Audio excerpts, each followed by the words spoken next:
औकात तुम्हें बच्चे की कसम जो दिल्ली जाए। जब मैनेजर साहब ने सुना, अरे देवी को इतना समय हमारे पास रहते इस तरह की हुक्म अधूरी आती नहीं, क्या बात है। सोच विचार में डूब गए। कुछ उनका विवेक जागा तो कहा चलो ठीक है, आप कहती हैं तो हम दिल्ली नहीं जाते। प्रेमी भाई और बहनों, बनारस से तूफान रेलगाड़ी दिल्ली को जाती है। उस ट्रेन ने, रेलगाड़ी ने बनारस का प्लेटफार्म छोड़ा। कानपुर के आते आते इतना बड़ा उस गाड़ी का एक्सीडेंट हुआ, गाड़ी का परखचा उड़ गया, वो हजारों लोग मारे गए थे। उस समय रेडियो अखबार जब सुना, मैनेजर साहब ने पढ़ा अखबार में, तो दौड़ करके अपनी देवी के पास आए और कहा, देवी तुमने तो मेरी जान बचा ली। तो उसने बड़ा हंस करके कहा कि मैंने आपकी जान नहीं बचाई, वो भाई साहब मना करके गए थे कि इनको दिल्ली मत जाने देना। परम पूज्य बाबा देवगुरु जी महाराज लौट करके आए। मैनेजर साहब ने कहा कि बोले भाई साहब बच्चे को नामदान दे दिए। अरे वो नामदान तो दे करके गया हूँ मैं, वो देखो बैठ करके भजन कर रहा है। तो प्रेमी भाई और बहनों, परम पूज्य स्वामी जी महाराज ने 10 जुलाई सन 1952 से नाम का दान देना शुरू किया। नाम दान बहुत बड़ी दौलत है। ये संसार की जो दौलत है, सोना चांदी हीरे मोती और ताज और तख्त, एक तस्तरी में रख के महात्माओं को देना, वो दौलत नामदान की दौलत है। कुछ 52 से 72 तक 20 करोड़ लोगों का जन जागरण किया बाबा जी ने। और मंच पर आए और कहा कि 1 जनवरी 73 इतिहास के स्वर्ण अक्षरों में लिखी जाए। परम पूज्य बाबा देवगुरु जी महाराज ने अपने संदेशों में फरमाया और कहा, ये मनुष्य शरीर आपको जो मिला है ये देवों को दुर्लभ है। मनुष्य शरीर को पाने का एक ही उद्देश्य है, ये जीवात्मा 4 खान 84 लक्ष्य योनियां भुगतने के बाद ये मानव शरीर में आई है, ये नरक 84 में ना जाए, अपने घर सत्यलोक में शाश्वत देश में ये पहुंच जाए। तो उसके लिए कहा है कि इस मानव शरीर में गुरु का पाना बहुत जरूरी है। और गुरु कोई हाड़ मास का पुतला नहीं होता है जैसा कि लोग समझते होंगे। गुरु को मानुष जानते ते नर कहिए अंध, होए दुखी संसार में आगे जम का फंद। जो गुरु को मनुष्य समझते हैं वो सब काल के गिरास है, काल उनको छोड़ने वाला नहीं है। गुरु को सिर पर धार के चलिए आज्ञा माय, कह कबीरता दास को 3 लोक डरना।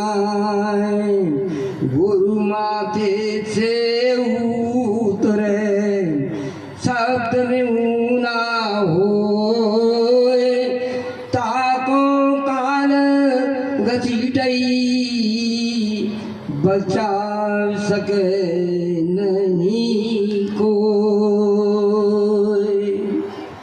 रवि भाई और बहनों, गुरु का दर्जा बहुत बड़ा है, इससे बड़ा दर्जा कोई नहीं है। परम पूज्य स्वामी जी महाराज के 2 उद्देश्य हैं। पहला उनका संकल्प, ये जीवात्मा यहाँ मृत्यु रूप में आई है, ये अपने सच्चे घर सतलोक में पहुंच जाए और भारी काम में लगे हुए हैं। दूसरा उनका संकल्प है एक अच्छे राज समाज की स्थापना, जिसमें अच्छे लोग शासन में आए, शाकाहारी हो, सदाचारी हो, ईमानदार हो, अच्छे लोग आए। और उसके लिए सबने कहा है, रविदास जी ने कहा है कि भारत में वो अवतारी होगा, अति विस्मयकारी होगा, ज्ञानी होगा, विज्ञानी होगा, अद्भुत सेनानी होगा, जीते जी कई बार बनेगा, 56 देश में वो उतरेगा, देश के अंदर द्रोही घपला होगा, कैसे हिंदुस्तान बचेगा। फिर रविदास जी कह रहे हैं देश बचाने के लिए होगा एक आह्वान, युग परिवर्तन के लिए चले प्रबल तूफान, नेता मंत्री और अधिकारी इनको जान बचाना होगा भारी, सब अपने अपने घर में जाके देखते। युद्ध तीसरा होगा प्रलयकारी, जो होगा भारी संगारी, भारत होगा विश्व नेता, भारत होगा विश्व का नेता, भारत में ही कार्य होगा और दुनिया का न्याय होगा। यही फकीरों का है संदेश, विश्व गुरु होगा भारत देश। ये बाबा जी का ये संकल्प है। और परम पूज्य स्वामी महाराज ने कहा है कि जो जो बात मैंने कही है मंचों से, बाबा जी होश के मन से बोलते हैं, बदहोशी का नहीं है, होश में बोलते हैं। ये सूरज पश्चिम से उग सकता है, लेकिन बाबा जी के द्वारा कही हुई बात इधर से उधर नहीं होने वाली है। जो जो बातें हमने कही हैं सब पूरी करा के जाएंगे, जरूरत पड़ी तो हम 400 साल में कह करके गए हैं वो कि मैं ऐसी जगह चला जाऊंगा तुम चाहकर भी नहीं आ सकते। फिर हम आएंगे अपने लिए और प्रमाण के लिए, और पहचान लो इसी रूप में आएंगे, भजन करोगे अंदर में इसी रूप में आपको मिलेंगे, दूसरे रूप में आएंगे तो पहचानोगे हमको कैसे। तो बाबा जी अभी कहीं गए नहीं है, उन्होंने कहा है कि महात्मा गांधी धोखा खा गए, हम धोखा खाने वाले नहीं है, आगे समय खराब। जी महाराज ने कहा है जिन प्रेमियों को नामदान मिल गया है वो प्रेमी अपने खेत की मेड़ बांध रहे हैं, जो अपने खेत की मेड़ बांधेंगे उनके खेत में पानी रुकेगा, मालिक की दया मिलेगी, साधन भजन मिलेगा। फिर गुरु महाराज ने कहा कि जिनको नामदान मिल गया है वो अपने गृहस्थ आश्रम में रहे, गृहस्थ आश्रम सबसे बड़ा आश्रम है। फिर कहा कि गृहस्थी को चलाने के लिए खेती का, दुकान का, दफ्तर का काम करें, मेहनत ईमानदारी करें, शाम को आओ बच्चों की सेवा, पढ़ा लिखा अच्छी संस्कार उनमें देना, दरवाजे पे भूखे को खाना खिलाना, प्यासे को पानी पिलाना, और कोई तकलीफ लेकर आपके दरवाजे पर आ जाए, गांव से चल कर के आ जाए तो यथाशक्ति उसकी तकलीफ को दूर कर देना, ये मानव धर्म है, यही भारत की संस्कृति है। दिन में आपने सब काम किए और 4 पाई जमीन पर शाम को सोने के लिए जाते हैं, तो परम पूज्य बाबा देवगुरु जी महाराज ने कहा है कि वो सोते समय रात में ये मनुष्य रूपी आप मंदिर में बैठना, ये मनुष्य रूपी मंदिर सच्चा भगवान का मंदिर है, सच्चा गुरुद्वारा है, सच्चा ये चर्च है, खुदा की बनाई हुई सच्ची मस्जिद है। तेरा साहेब है तेरे माई, बाहर ढूंढे भरम बुलाई, जो तुल में तेरे जो चकमक में आग, तेरा साहेब तुझ में है, जाग सके तो जाग। तेरे पूजन को भगवान बना मन मंदारी सान।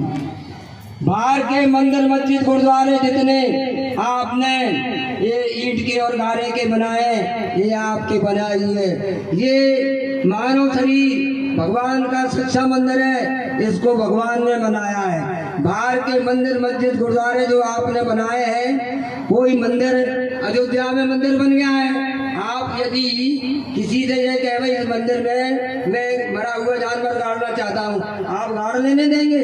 कभी नहीं गाड़ने देंगे। ये भगवान ने जो मानव मंदिर बनाया है, वो मंदिर की तो बहुत सफाई करते हैं, अगरबत्ती लगाते हैं, जल चढ़ाते हैं। भगवान का बनाया हुआ सच्चा मानव मंदिर, वहाँ तो अगरबत्ती लगाते हैं, यहाँ दर्शन करते हैं, सिगरेट बीड़ी को पीते हैं, वहाँ जल चढ़ाते हैं, यहाँ शराब को पीते हैं। इस मंदिर को आपने गंदा कर दिया। कहा उन्होंने कि मंदिर मस्जिद की दीवारों पर लिख दो, न भगवान इसमें कभी किसी को मिला है और न कभी इसमें मिल सकता है। भगवान 3.5 हाथ के इस मानव शरीर के अंदर मिलता है।